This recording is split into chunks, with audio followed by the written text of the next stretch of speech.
తాకట్లో ఉన్న మీ బంగారాన్ని విడిపించి ఆ రోజు ఆన్లైన్ రేటుకి కొంటాం. Sharma gold company. నమస్తే, వెల్కమ్ టు సుమన్ టీవీ. ప్రస్తుతం లైవ్ కాల్లో జాయిన్ అయ్యారు మార్కెట్ అనలిస్ట్ ప్రభు గారు. సార్తో మాట్లాడదాం. ప్రభు గారు నమస్కారం సార్. నమస్తే అండి. ప్రభు గారు, బంగారం వెండి ధరల్లో భారీ కుదుపులు మనం చూస్తూ ఉన్నాం. ఈ 2 రోజుల్లోనే వెండి అయితే ₹1,00,000 వరకు క్షీణించింది, బంగారం అయితే దాదాపు ₹20,000 వరకు ఆ తగ్గుదల కనిపిస్తోంది. ఏంటి సార్ ఇప్పుడు లేనట్లుగా ఇంత భారీ ఒడిదుడుకుల కారణం ఏం కనిపిస్తోంది? అంటే జనరల్ హ్యూమన్ సైకాలజీ ఎంత పెరిగింది మనం అది చూడట్లా, తగ్గింది చూస్తున్నాం. తగ్గేటప్పుడు పెయిన్ వస్తుందని 91,776 976 ఇది గోల్డ్ ఏమో 18,824 మీరు అంటే 20,000 పెరగడం ఎంత పెరిగింది? ఎక్కడ ₹1,000 ఎక్కడ 900 గ్రాము ఎంతకు పోయింది? సో రీట్రేస్ ఇప్పుడు ఏ మెటల్ అయినా కానీ, ఈక్విటీ అయినా కానీ, ఏ షేర్ అయినా కానీ కొంత పర్సంటేజ్ పెరిగినప్పుడు రీట్రేస్మెంట్ అవ్వాలి. కొత్తగా ఎంటర్ అవ్వాలన్నా ఏదైనా చేయాలన్నా ఇప్పుడు సిల్వర్లో 4 లక్షల్లో కొనాలంటే భయమే కదా అందరికి. ఎక్కడ కొనాలా? ఇప్పుడు కొనటం కూడా 3 lakhs 3.5 దగ్గర బయింగ్ కొనటమే కదా. కొంచెం ఇదిగా అంటే ఎక్కడో చోట పారాబోలిక్ పాత్ వస్తుంది అనుకొని మనం అంతకు ముందు కూడా అనుకున్నాం పారాబోలిక్ పాత్ వస్తుందని. 100% వచ్చింది. ఇది ఒక రకంగా ఎందుకు వచ్చిందో చూద్దాం. అసలు అంటే ఇంకా పడిపోతుందా లేకపోతే ఏంటి పరిస్థితి అనేది దాన్ని బట్టి చూస్తే మొత్తానికి తగ్గటం మంచిదే. ఇది హెల్దీ కరెక్షనే. ఈ కరెక్షన్ అదే వాంటెడ్, కంపల్సరీ కావాలి. కన్సిస్టెంట్ గా పెరుగుతుంటే మీరు అన్నీ యూట్యూబ్లో చెప్పినట్టు మనం చెప్పలేం కదా. 10 లక్షలు వస్తుంది సిల్వర్ 8 లక్షలు అయిపోద్దని ఎట్లా చెప్తాం? ఇప్పుడు మధ్యలో రీట్రేస్మెంట్ ఉంటాయి, మధ్యలో మళ్ళీ అప్స్ ఉంటాయి, డౌన్స్ ఉంటాయి. ఇది సర్వసాధారణం. మార్కెట్లో ప్రాఫిట్ బుకింగ్ ఉంటుంది, రీట్రేస్మెంట్ ఉంటుంది, న్యూస్ డ్రివెన్ నెగిటివ్ ఉంటే నెగిటివ్ ఉంటుంది. సో ఈ అనుగుణంగా ఉంటాయి కాబట్టి దాని అనుగుణంగా స్టెప్స్ ఉంటాయి. సో డెఫినెట్గా ఇది పడింది కాబట్టి డెఫినెట్గా ఉపయోగించుకోవచ్చు. ఎందుకంటే ఇప్పుడు ఎవరైనా ఫస్ట్ ఎంటర్ అయ్యేవాళ్ళు, ఫ్రెష్గా ఎంటర్ అయ్యేవాళ్ళు తగ్గిపోయింది ఇంకా తగ్గదు అనుకోవడానికి ఛాన్స్ లేదు. ఎందుకంటే ఇరాన్ వార్ దాదాపు ఆయన యాక్సెప్ట్ చేసినట్టున్నారు. ఇరాన్ వార్ తగ్గిపోవచ్చు. యుక్రెయిన్ రష్యా వార్ ఏమో Turkey president is taking care, ఆయన పంపించారు ప్రెసిడెంట్ ట్రంప్. సో అది కూడా రెండు ఒకసారి ఆగిపోయినాయి అనుకోండి. పాజిటివా మార్కెట్కి, ఈక్విటీ మార్కెట్కి పాజిటివ్. తర్వాత ట్రేడ్ డీల్ ఎకనామిక్ సర్వేలో సీతారామన్ గారు కూడా చెప్పారు అతి తొందరలో అవుతుందని. సో అది కూడా అయిందనుకోండి. బడ్జెట్లో ఇన్వెస్టర్స్ బూస్ట్ ఇవ్వాలి. ఇప్పుడు ఏదైనా రేపు బూస్ట్ ఇచ్చారనుకోండి, లాంగ్ టర్మ్ క్యాపిటల్ గెయిన్సా, షార్ట్ టర్మా, ఎస్టీటీయా, లేకపోతే సమ్మద ఎఫ్ఐఎస్కి కార్పొరేట్ ట్యాక్స్ రిడక్షన్, ఏదో ఒకటి బూస్ట్ కనుక ఇస్తే, ఎఫ్ఐఎస్కి కార్పొరేట్ లాస్ట్ టైం 2019లో తగ్గించినట్టు 30 నుంచి 22 వేశారు. అట్లానే ఇంకా కొంచెం తగ్గించి వాళ్ళకి చేస్తే డెఫినెట్గా వాళ్ళు యూటర్న్ తీసుకునే అవకాశం ఉంటుంది. ఎందుకంటే వాళ్ళు యూటర్న్ తిరిగినప్పుడు వరదలై పొంగొస్తుంది, మామూలుగా రావు కదా. వాళ్ళు కొనటం కూడా 10,000 20,000 అట్లా కొంటారు వాళ్ళు కొన్నప్పుడు కూడా. సో అమ్ముతున్నప్పుడు చిన్న చిన్నగా యావరేజ్గా, ఈ మధ్య యావరేజ్ తీసుకుంటే 1000, అంతకుముందు యావరేజ్ తీసుకుంటే 5,000 crores డైలీ అమ్మింది. సో ఈ జనవరి లేదా డిసెంబర్ అక్టోబర్ నుంచి చూస్తే 1,000 crores యావరేజ్ పడింది. ఏదేమైనా అక్టోబర్ నుంచి చూస్తే 2 లక్షలు పైచీలకు అమ్మారు. సో వాళ్ళు మళ్ళీ వెనక్కి రావాలంటే ఏదైనా బూస్ట్ ఇవ్వాలి. రీసెంట్గా కూడా మన దవ్వూరి సుబ్బారావు గారు కూడా, ఆయన కూడా మాజీ గవర్నర్ ఆర్బీఐ, ఆయన కూడా చెప్పారు, లెటర్ రాశారు సీతారామన్ గారికి, కన్సర్న్ ఉండాలి, లేదా ఇక్కడి నుంచి ఏదన్నా అయితే మార్కెట్ కొలాప్స్ అయితే మళ్ళీ కష్టము అన్నట్టు. తర్వాత సెబీ చైర్మన్, మాజీ చైర్మన్ కూడా చెప్పారు. సో ఈ అందరు eminent people are coming out, అంటే దాని గురించి చెప్తా ఉన్నారు. సో సంథింగ్ ఏదైనా చేయాలనే ఉద్దేశంతో సపోర్ట్ చేస్తూ ఉన్నారు. సో డెఫినెట్గా ఆమె బయటకు వచ్చి 12 ఏళ్ళలో బయటికి రాని ఆమె బయటికే వచ్చి రిటైల్ బయింగ్ ఆపకండి అంటే వాళ్ళకి కన్సర్న్ ఉంది, గవర్నమెంట్ కన్సర్న్ ఉంది కాబట్టి డెఫినెట్గా బూస్ట్ ఇచ్చి తీరాలి. ఈసారి ఒకవేళ ఇవ్వలేదనుకోండి, డౌన్ లెల్స్ ఇంకా వచ్చే ఛాన్స్ ఉన్నాయి. మార్కెట్ ఇంకా కింద 21,000 కూడా వచ్చే ఛాన్స్ ఉంటాయి సరిగ్గా ఇవ్వకపోతే మటుకు. అప్పుడు ఏమవుతుంది, ఇది కింద పడుతున్నప్పుడు గోల్డ్ అండ్ సిల్వర్ మళ్ళీ యూటర్న్ తీసుకునే ఛాన్స్ ఉంటుంది. నిన్న మనం అందరం అనుకున్నట్టు మామూలుగా పడిపోయింది, 4,10,000 వచ్చింది కాబట్టి పడిపోయింది అనే ఉద్దేశం అందరికి ఉంది. కాపర్ మీద చికాగో మర్కంటైల్ ఎక్స్చేంజ్ 20% ట్యాక్స్ విధించారు నిన్న సిఎంఈ. అసలు మెయిన్ కారణం అది. అంటే కాపర్ మీద వేశారు, రేపు బడ్జెట్లో కానీ రేపు ఇమీడియట్ కానీ గోల్డ్ అండ్ సిల్వర్ కూడా ట్యాక్స్ అంటే మార్జిన్ మనీ పెంచుతారు. కాపర్ మీద 20% పెంచారు.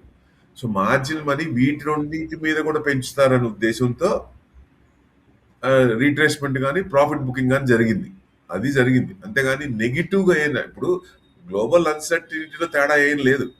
ఇంకా మనకు క్లారిటీ లేదు. క్లారిటీ రాలే. ఇప్పుడు యుద్ధం ఆగిపోతుంది, లేకపోతే ఆగిపోయింది, లేకపోతే బడ్జెట్లో బూస్ట్ ఇవ్వచ్చు అనేది ఎక్స్పెక్టేషనే. కానీ సరే, యాక్చువల్గా హెల్దీ certainty- కరెక్షనే జరిగిందని మీరు అంటా ఉన్నారు. ఇంకా ఆ కరెక్షన్ ఇంకా జరిగి ఇంకా ఇప్పుడు 2 లక్షలకి వెండి పడిపోద్దా అన్న ఆందోళన చాలా మందిలో ఉంది. అలాంటి పరిస్థితి ఉందా సార్? సరే, ఇప్పుడు బాగా పెరుగుతున్నప్పుడు మనం రిస్క్ తీసుకుంటాను. అందుకే నేను కన్సిస్టెంట్గా చెప్తున్నా 50,000 బాక్స్ థియరీ లాగా. ఆ 50,000 దాటినప్పుడు నెక్స్ట్ 3.5 దాటినప్పుడు 4. మనం అనుకున్నట్టు 4 వచ్చింది. 4 వచ్చిన తర్వాత 4.5 అనుకున్నాం. 410 నుంచి కొంచెం రీట్రేస్మెంట్ జరిగింది. ఈ న్యూస్ అన్న కానివ్వండి, మార్జిన్స్ పెంచినందు వల్ల కానీ. సో డెఫినెట్గా రేపు వాటిల్లో గోల్డ్ అండ్ సిల్వర్లో ఏం లేదు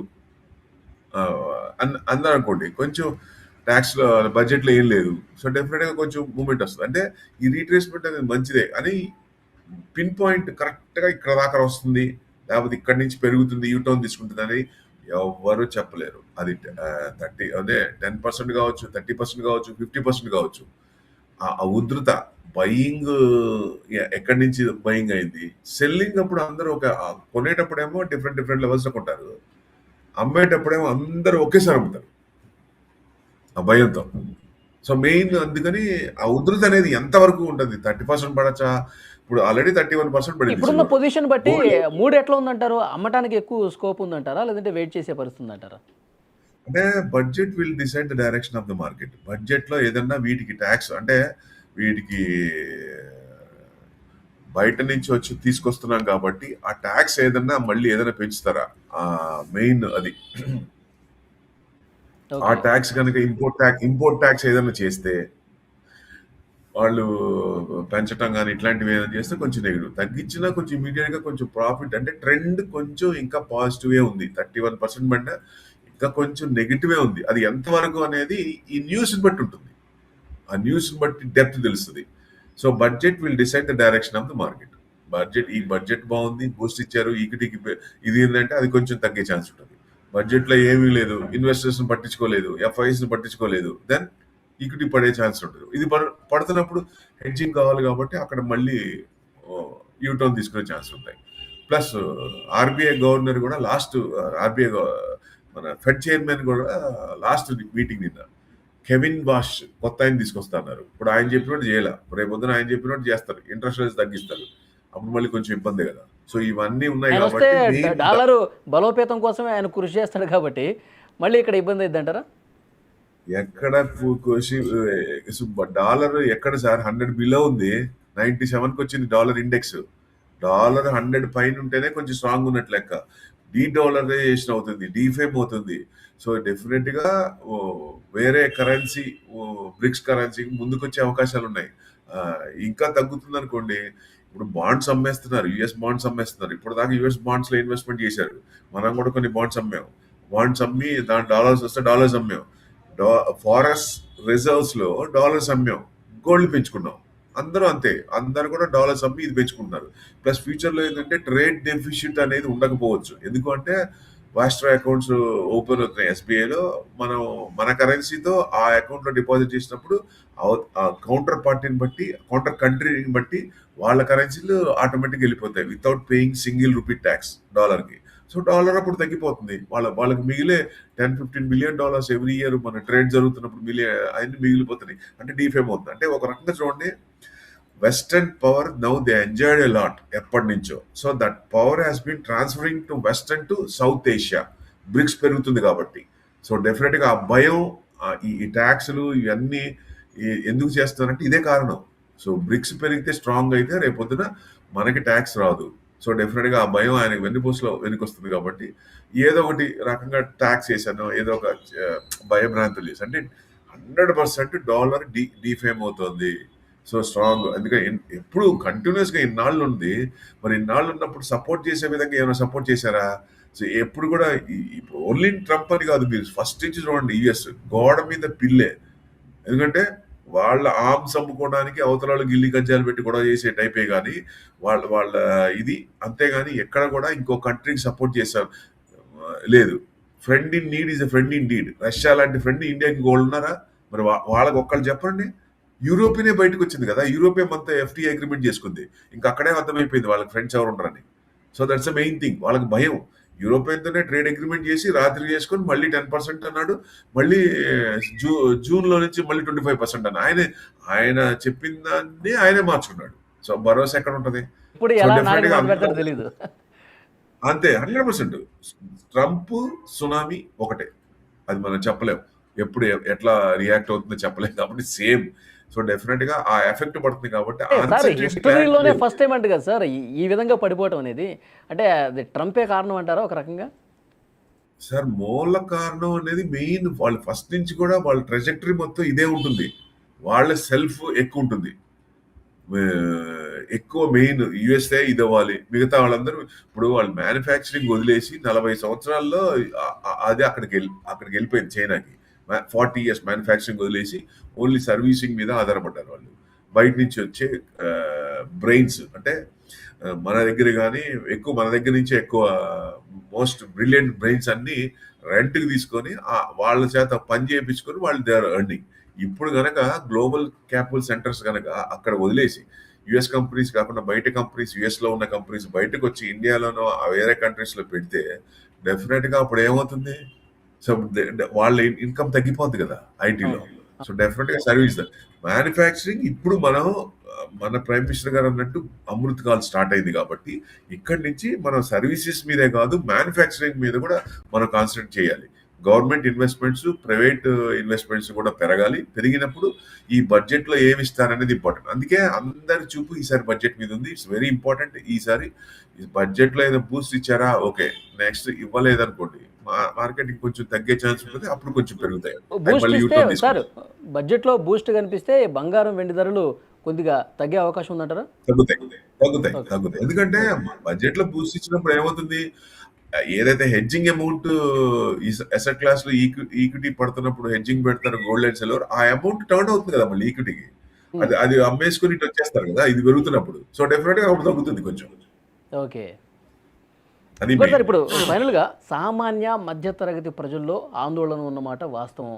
ఇప్పుడు ఈ బంగారం వెండి కొనాలి అనుకుంటున్న వాళ్ళకి ఇప్పుడు ఈ పరిస్థితుల మధ్య ఏం చెప్తారు వాళ్ళకి మీరు ఇచ్చే సూచన? By in staggered manner. Gold అయితే ఇన్వెస్ట్మెంట్ యాంగిల్లో చూడవద్దు, గోల్డ్ అవసరార్థమే చూడమంటారు. నేను ఫస్ట్ నుంచి కూడా ఇదే చెప్తున్నా, అవసరార్థమే చూడండి. గోల్డ్ అంతా విపరీతంగా పడి గోల్డ్ మిస్ అయిపోతుంది అనేది ప్రతి సంవత్సరం కూడా ఇంత పర్సెంటేజ్ ఉండకపోవచ్చు. స్ట్రక్చరల్ గా పెరుగుతుందంటే సిల్వరే. ఎందుకంటే సిల్వర్ ఫ్యూచర్లో రెన్యూబుల్ ఎనర్జీ కానీ గ్రీన్ ఎనర్జీ కానీ వచ్చినప్పుడు సిల్వర్ యూసేజ్ బాగుంటుంది. అన్నిట్లోకి సిల్వర్ వాడుతున్నారు, దాన్ని అసలు ఆపలేము తర్వాత. ఎందుకంటే మళ్ళీ 4,10,000 అనేది ఇప్పుడు లక్షకు పడిపోయినా మళ్ళీ 1,00,000-2 లక్షలు పెరిగే ఛాన్సెస్ సిల్వర్ కి ఉందంటారు. మళ్ళీ వెళ్తుంది. కానీ ఎప్పటికైనా అడగద్దు. ఈ గ్లోబల్ కన్సర్న్స్, ఎకనామిక్ కన్సర్న్స్ అన్ని పాజిటివ్ గా మారుతున్నప్పుడు, ఆయన వెనకడిగేసినప్పుడు, కొంచెం మెత్తపడ్డప్పుడు, అప్పుడు ఈక్విటీ పెరిగినప్పుడు అప్పుడు కొంచెం తగ్గేసి. లేదు ఆయన అసలు బడ్జెట్ లో ఏమి ఇవ్వకుండా ట్రంప్ డాన్స్లు ఇంకా ఎక్కువైంది అనుకోండి, డెఫినెట్ గా మళ్ళీ ఈక్విటీ పడినప్పుడు అది టక మళ్ళీ 410 ఈజ్ నథింగ్, మళ్ళీ పెరిగి క్రాస్ అయ్యే ఛాన్సులు కూడా ఉంటాయి. ఇవి చూడాలి. ఎందుకంటే మామూలుగా స్ట్రక్చరల్ గా ఇప్పుడు టెక్నికల్ గా ఫండమెంటల్ గా పెరిగింది కాదు కాబట్టి ఈ ఊపులో అంటే గాలి ఇదిలో అవన్నీ అన్సర్టెనిటీ ఉంది కాబట్టి పొలిటికల్, జియో పొలిటికల్, దానివల్ల కొంత పర్సంటేజ్ పెరిగింది అనుకోవచ్చు. బట్ సిల్వర్ మటుకు యూసేజ్ బాగుంది. సో న్యూస్ ఉంది కాబట్టి, న్యూస్ డ్రివెన్ కాబట్టి నెగిటివ్ న్యూస్ కొంచెం పడటం అనేది, ఎంత పెరిగినప్పుడు పడటం అనేది మంచికే. కానీ ఎవరైనా సిల్వర్ కొనాల్సుకున్నప్పుడు సిల్వర్ ఇంకా మెటల్స్ ఉన్నాయి, కాపర్ ఉంది, తర్వాత జింక్ ఉంది, అల్యూమినియం ఉంది, డైవర్సిఫై చేయండి ఒకే దాంట్లో పెట్టకుండా. సో డెఫినెట్గా అప్పుడు ఏమవుతుందంటే సిల్వర్ ఈటీఎఫ్ అవి కొనుక్కోవచ్చు, ఇది ఎస్ఐపి ద్వారా చేయొచ్చు. అంటే స్టాగర్డ్ మేనర్లో బై చేసుకోవడం బెస్ట్. ఎందుకంటే ఇప్పుడు ఏదైనా ఒక 10 లక్షలు పెడదాం అనుకున్నప్పుడు 2.5 లక్షలు 20% పడుతున్నప్పుడు కిందకు వస్తున్నప్పుడు ఆ విధంగా అక్రూట్ చేసుకోవడం మంచిది. సో ఎక్కడైనా మళ్ళీ యూటర్న్ దిగగానే మనం బ్యాలెన్స్ అమౌంట్ కొనుక్కోవచ్చు. అంటే స్టాగర్డ్ మేనర్లో కొనుక్కోవటం మంచిది ఇప్పుడు ప్రెసెంట్. ఎందుకంటే చెప్పలేము డేటా బడ్జెట్లో ఏమొస్తుంది, ఏది రాదు, ఏది పాజిటివ్ వస్తుంది, ఏది నెగిటివ్ వస్తుంది చెప్పలేం. కాబట్టి ఆ బడ్జెట్ చూసిన తర్వాత దాని విశ్లేషణ బట్టి అప్పుడు కొంచెం మూవ్మెంట్ వచ్చే ఛాన్స్ ఉంటుంది, either up side or down side. అంటే బ్రేక్అవుట్ కానీ బ్రేక్ డౌన్ కానీ. ఇప్పుడు బ్రేక్ డౌన్ అవుతుంది, ఇంకా బ్రేక్ డౌన్ అవుతుందా లేదా ఇంకా యూటర్న్ తీసుకుంటుందా అనేది ఈ న్యూస్ బట్టి ఇట్ విల్ డిసైడ్. చూద్దాం సార్. బడ్జెట్ కూడా ఎంతో టైం లేదు, కొద్ది గంటల్లోనే ఆ వార్త కూడా బయటకు వస్తుంది కాబట్టి దాని తర్వాత మళ్ళీ ఒకసారి మనం మాట్లాడదాం sir. Thank you very much Prabhu గారు.